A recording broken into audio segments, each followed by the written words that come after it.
चाहे first attempt है, चाहे सेकंड अटेम्प्ट है, चाहे थर्ड अटेम्प्ट है, चाहे फोर्थ अटेम्प्ट है, जितने भी अटेम्प्ट है ना, एंग्जाइटी सेम लेवल की होती है सब बच्चों को, ठीक है। सो ये वीडियो मैं इसलिए शूट कर रही हूँ क्योंकि मेरे टाइम पे ऐसी वीडियो किसी ने शूट नहीं करी थी कि आपको एग्जाम डे पर टाइम टेबल फॉलो करना चाहिए। उसके लिए बताने वाली हूँ कि आपको किस तरीके से एक आइडियल टाइम टेबल रहना चाहिए आपका। प्लस मैं इस वीडियो के अंदर आपको डिफरेंट चीजें बताने वाली हूँ, एग्जाम डे टिप्स देने वाली हूँ, आपको स्टेशनरी बताऊंगी क्या आप लेके जाना। प्लस इसी वीडियो के अंदर मैं आपको सारी OMR शीट दिखाऊंगी वो एग्जाम हॉल के अंदर जाकर देखने के लिए मिलेंगी और उनको किस तरीके से फिल करना है इसी में आपको मैं बताने वाली हूँ।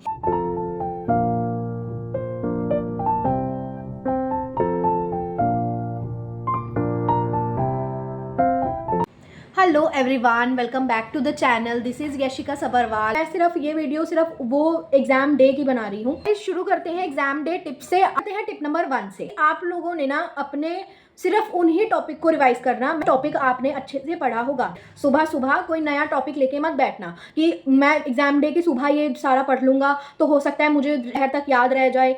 ऐसा दिमाग मत लगाना, ठीक है। सुबह सुबह वो टॉपिक नहीं पढ़ना जो आपको नहीं आता। दिन की सुबह आपने सिर्फ वो रिवाइज करना जो आपको अच्छे से आता है, ठीक है। अदरवाइज अगर आप कोई ऐसी चीज़ लेके बैठ जाओगे जो आपको आती नहीं है तो वो फिर आपको ही प्रॉब्लम क्रिएट करेगी। आपको ऐसा लगेगा मुझे तो कुछ नहीं आता और वो कॉन्फिडेंस डाउन हो जाएगा, आपका खराब होगा, वो अलग चीज़ है। टिप नंबर 2 की। टिप नंबर 2 बहुत ही नॉर्मल सी टिप है। देखो आप ना जो एग्जाम सेंटर आपने पहुंचना है आपको पहले ही पता चल जाएगा कि कहाँ आपका सेंटर पड़ रहा है। तो वहां से अब आप जितना आपको टाइम लगेगा वहां पहुंचने में उससे आधे घंटे का मार्जिन लेके चलना, ठीक है। 2:30 बजे का पेपर है, 2 बजे आपने पहुंचना है, ठीक है। और उससे भी आप थोड़ा आधे घंटे का गैप पहले ही लेके चलना क्योंकि ट्रैफिक होता है और बहुत सारी चीजें हो जाती हैं। कभी गाड़ी खराब हो जाती है, बीच रास्ते में कुछ भी हो जाता है। कोई भी कंटिजेंसी आए, आप अपने टाइम से निकल रहे हो, ये चीज आपने खुद इंश्योर करनी है, ठीक है। तो इसलिए थोड़ा टाइम का मार्जिन लेकर चलना। 2 स्टेशनरी आपने कौन कौन सी लेके जानी होती है। सबसे पहले एक तो ब्लैक पेन लेके जाना होता है। ब्लैक पेन भी एक मत लेकर जाना प्लीज, 2 से 3 ब्लैक पेन लेकर जाना। ट्रांसपेरेंट पाउच लेकर जाना होता है। भी पेंसिल लेके जा सकते हैं। अगर आप कार्डबोर्ड कैरी कर रहे हो तो वो भी आपका ट्रांसपेरेंट होना चाहिए, ठीक है। ब्लू पेन का एज सच कोई काम नहीं होता है लेकिन अगर आप चाहो तो लेकर जा सकते हो एग्जाम हॉल के अंदर। अपना एडमिट कार्ड लेके जाना होता है। अपनी फर्स्ट पेज भी निकलवाना है, प्रिंट आउट सेकंड पेज भी निकलवाना है।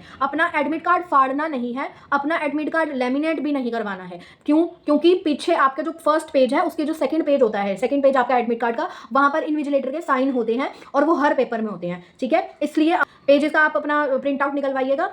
एक पेज का प्रिंट आउट यहाँ पर नहीं चलता है। अपने लिए एक कैलकुलेटर लेकर जाना होता है। मैथ्स के एग्जाम में, इकोनॉमिक्स के एग्जाम में, अकाउंट्स के एग्जाम में, कभी कभी तो लॉ के भी एग्जाम में। जैसे एक क्वेश्चन आता है कि प्राइवेट कंपनी के अंदर 200 मेंबर्स की काउंटिंग करो और बताओ क्या इसको पब्लिक के अंदर कन्वर्ट करवाने की जरूरत है। ऐसा क्वेश्चन आ जाए तो क्या आप अपना मैनुअली करने बैठोगे कैलकुलेशन? लॉ के पेपर में भी छोड़ के मत जाना कैलकुलेटर। ID कार्ड लेकर जाना, चाहे आधार कार्ड, चाहे पैन कार्ड, कोई सा भी ID कार्ड आप अपना साथ में लेकर जाना। कभी कभी सेंटर में मांग लेते हैं, कभी कभी नहीं मांग। एटलीस्ट 6 घंटे की नींद आपने लेनी है। एटलीस्ट 6 घंटे की, 5 घंटे की भी नहीं, 6 से 7 घंटे की नींद लेना प्लीज। अगले दिन तभी आपका आउटपुट अच्छा आता है, अदरवाइज आउटपुट बिल्कुल बेकार आएगा। आगे मैं थोड़ा टाइम टेबल आप लोगों को बताने भी वाली हूँ, उससे भी आपको ये चीज क्लियर हो जाएगी। के क्वेश्चन को देखकर, पहला क्वेश्चन देखकर घबरा मत जाना। आप MCQ देख रहे हो, पहला MCQ आपको नहीं आ रहा, पहला क्वेश्चन नहीं आ रहा, छोड़ो। क्या पता दूसरा आता हो, क्या पता तीसरा आता हो, तो अभी आता हो, ठीक है। फर्स्ट क्वेश्चन माना मैंने कंपलसरी होता है, लेकिन अगर वो नहीं आ रहा है तो क्या उसी को लेके बैठ जाओगे? उसको छोड़ देना।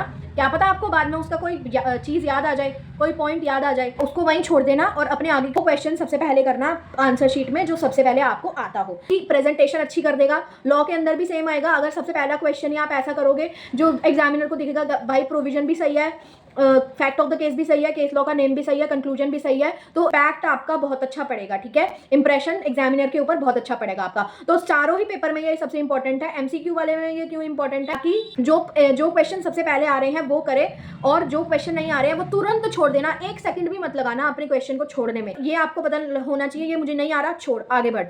यही कमांड रखना, अदरवाइज पेपर छूट जाएगा। ऐसा करना कि मेरे को नहीं आ रहा है, बाद में देखेंगे, छोड़, फटाफट आगे बढ़ना, ठीक है। सोचने मत बैठ जाना मुझे क्यों नहीं आ रहा। सबसे इंपॉर्टेंट चीज जो मैं आज की वीडियो में आप लोगों को बताने वाली हूँ वो टाइम टेबल आइडियल है। आप इसको अपने अकॉर्डिंग चेंज भी कर सकते हो।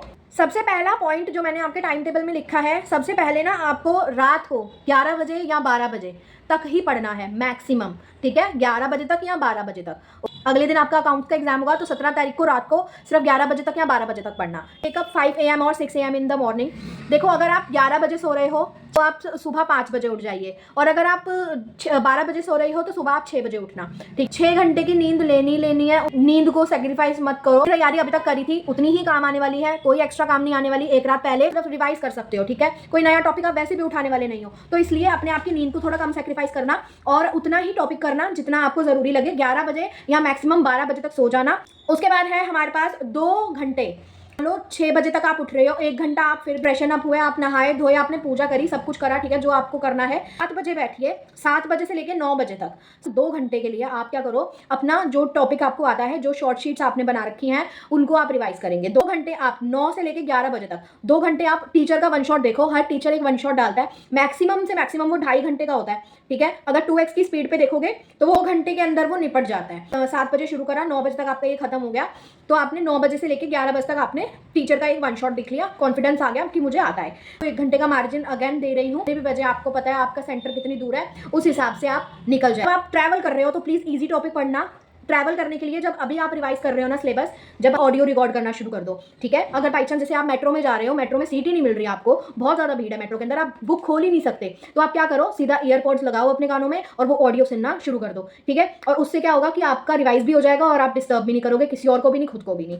अब बात करते हैं हम OMR शीट की। सो OMR शीट में आपको 2 तरीके की दिखाऊंगी। एक तो मैं वो शीट दिखाऊंगी आपको थ्योरी वाले पेपरों में मिलेगी, यानी कि अकाउंट्स में और लॉ में मिलेगी, और सेकंड मैं आपको वो शीट्स दिखाऊंगी जो आपको MCQ में मिलेंगी। प्लस मैं आपको एक वो शीट दिखाऊंगी जो आपको साइन करने के लिए मिलेगी वहां पर सेंटर के अंदर, ठीक है। जब आपका पेपर नंबर 1 और पेपर नंबर 2 होगा सिर्फ तभी मिलेगी, ठीक है। और जब आपका पेपर नंबर 3 और पेपर नंबर 4 होगा तो उस टाइम पे आपको ये शीट मिलेगी, ठीक है। तो इसके अंदर सबसे पहला आता है आपके पास कि एग्जामिनेशन कौन सा है। तो फाउंडेशन वाले बच्चे यहाँ पर फाउंडेशन लिखेंगे। अब फाउंडेशन के अंदर ग्रुप तो कोई होगा नहीं, तो आप ग्रुप को छोड़ देना। ये मैं ब्लू पेन यूज कर रही हूँ क्योंकि मेरे को भी मिला नहीं है, लेकिन आपने ये ब्लैक पेन यूज करना, ठीक है, ठीक है। अगर पेपर अकाउंटेंसी का है तो यहाँ पर 1 डाल देना, और अगर पेपर लॉ का है तो आप यहाँ पर 2 डाल देना। सब्जेक्ट आपने डालना है अकाउंटेंसी होगा तो यहाँ पर आप लिखोगे अकाउंटेंसी, और अगर बिजनेस लॉज का होगा तो यहाँ पर आप लिखोगे बिजनेस लॉज।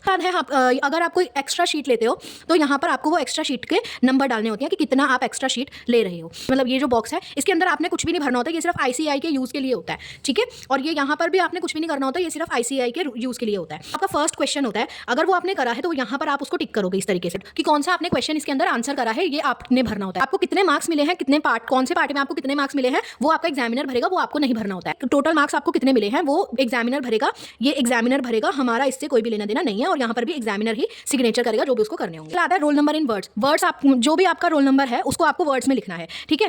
जैसे हम लोग बैंक में अपना चेक वगैरह भरते हैं और उसके अंदर भी हम लोग वर्ड्स में लिखते हैं, तो उसी तरीके से आपने इनको वर्ड्स में लिखना होगा। स्टिकर दिया जाता है, वो यहाँ पर आपको कुछ भी नहीं करना होता, अटेंडेंस रजिस्टर में अपने आप स्टिकर आता है, वो यहाँ पर आपको चिपकाना होता है, ठीक है।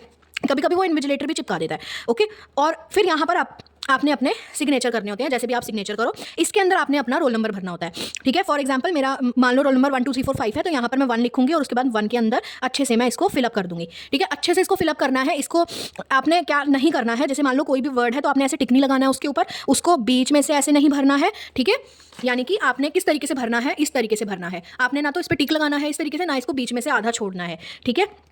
यहाँ पर आपका इन्विजिलेटर जो होगा वो आपका साइन करेगा, यहाँ पर आपको कुछ भी नहीं करना है। यहाँ पर टोटल मार्क्स अवॉर्डेड, ये भी आपका जो टीचर होगा जो आपका एग्जाम चेक करेगा एग्जामिनर, वो ही यहाँ पर आंसर डालेगा, उसमें भी आपको कुछ नहीं करना होता है। अब नेक्स्ट शीट है आपकी ये वाली, ठीक है। ये जो शीट होती है, देखो इसके अंदर ना थोड़ा प्रिंट आउट का चक्कर पड़ गया था, बट फिर भी मैं कोशिश करूंगी कि आपको अच्छे से दिखे। तो इसके अंदर क्या करना है, आपने यहाँ पर अपना रोल नंबर डालना होता है जो आपको एडमिट कार्ड के ऊपर मिलता है, ठीक है। यहाँ पर आपने अपना रोल नंबर डालना होता है और उसके अकॉर्डिंग यहाँ पर आपने फिल करना होता है। अब उसके बाद यहाँ पर आपका वीडियो के अंदर आई थिंक दिख रहा है मे बी या सो यहाँ पर आपने मीडियम लिखना होता है, एडमिट कार्ड पे भी दिया होता है और आपको खुद भी पता होता है कि आप कौन से मीडियम में पेपर देने वाले हो। अगर इंग्लिश में है तो आप इंग्लिश के ऊपर ये सर्कल को आपको फिल करना होता है और यहाँ पर इंग्लिश लिखना होता है, ठीक है। जैसे मान लो मैं यहाँ पर लिख रही हूँ इंग्लिश, तो ये इंग्लिश मैंने लिखा और यहाँ पर मैंने इसको फिलअप कर दिया। इस तरीके से आपने इसको फिलअप करना होता है। उसके बाद क्वेश्चन पेपर की बुकलेट नंबर होती है जो आपको इस पर मिलती है। देखो ये जो दिया ना, ये होती है हमारी क्वेश्चन बुकलेट नंबर, ये यहाँ पर भी लिखा हुआ है, ये क्वेश्चन बुकलेट नंबर होता है, ये आपने यहाँ लिखना होता है इस वाले में, ओके। ये यहाँ पर लिखना होता है। हमारे पास क्वेश्चन बुकलेट कोड आपको कहाँ मिलता है, यहाँ मिलता है, ये लिखा, ये क्वेश्चन पेपर है आपका, ठीक है। ये मैं क्वेश्चन पेपर भी निकाल के लाई हूँ अपना फाउंडेशन का, तो ये आपने यहाँ लिखना होता है, ये लिखा question paper booklet code ZCN, ठीक है। ये आपने यहाँ पर लिखना होता है, यहाँ पर ये आपको ऊपर दिया भी हुआ है क्वेश्चन बुकलेट नंबर कोड, तो ये आपने यहाँ पर लिखकर इसको फिलअप करना होता है। Z लिखा तो मैं Z को फिलअप करूँगी यहाँ पर, अगर उसके बाद मेरा C लिखा मैंने तो यहाँ पर मैं C करूँगी, और N लिखा तो N को फिलअप करूँगी, ओके। उसके बाद आपने कुछ भी नहीं करना होता है, यहाँ यहाँ पर आपने अपने सिग्नेचर करने होते हैं। जैसे ये मैंने यहाँ पर सिग्नेचर कर दिया है, यहाँ पर आपने सिग्नेचर करने होते हैं इसके। अब उसके बाद जोन सा भी क्वेश्चन आप करोगे 1 2 3 4 उसका कोई सा भी आप आंसर होगा उसको आप फिलअप करोगे। आंसर के अंदर भी टिक नहीं करने, इस तरीके से पूरा गोला भरना है, एक बिंदु लगाकर नहीं छोड़ना, बिंदु लगाकर नहीं छोड़ना, गोला प्रॉपर भरना, टिक लगाकर नहीं छोड़ना, टिक नहीं लगाना है, ठीक है। Moving on to third sheet. देखो ये मेरे सारा मैंने आपको क्वेश्चन पेपर के अंदर से दिखा दिया है, ठीक है, और इसके अंदर मैंने आपको पूरा बता भी दिया है। ये जो आपकी थर्ड शीट होती है, इसके अंदर आपका जो रोल नंबर होता है वो लिखा होता है, रजिस्ट्रेशन नंबर, ये सब आपको फिलअप करने की कोई भी जरूरत नहीं होती है, ठीक है। ये आपको फिलअप नहीं करना होता है, ये अटेंडेंस शीट आपको आपका इन्विजिलेटर लाकर देता है। आपने करना क्या होता है, पेपर वन में जब आप प्रेजेंट होगे तब आपका यहाँ पर सिग्नेचर लिया जाएगा, जब आप पेपर 2 में जाएंगे तब आपका यहाँ सिग्नेचर लिया जाएगा, जब आप पेपर 3 में जाएंगे तब आपका यहाँ सिग्नेचर लिया जाएगा, और जब आप पेपर 4 में जाएंगे तब आपका यहाँ सिग्नेचर लिया जाएगा। इसके अंदर बस यही करना होता है। ये शीट मैंने आपको दिखा दी है, एम हॉल में अचानक से दिखे तो इसको प्लीज देखकर कंफ्यूज नहीं होना है, और इसको आपने यहाँ पर सिग्नेचर करने होते हैं इसके अंदर, ओके। और बाकी इसके अंदर कुछ भी नहीं करना होता है। गाइस, इसी वीडियो के डिस्क्रिप्शन में आपको सारी पीडीएफ मिल जाएंगी जितनी मैंने शीट्स बनाई थी। अब आप लोगों के पास टाइम नहीं है वो शीट्स बनाने का, ठीक है।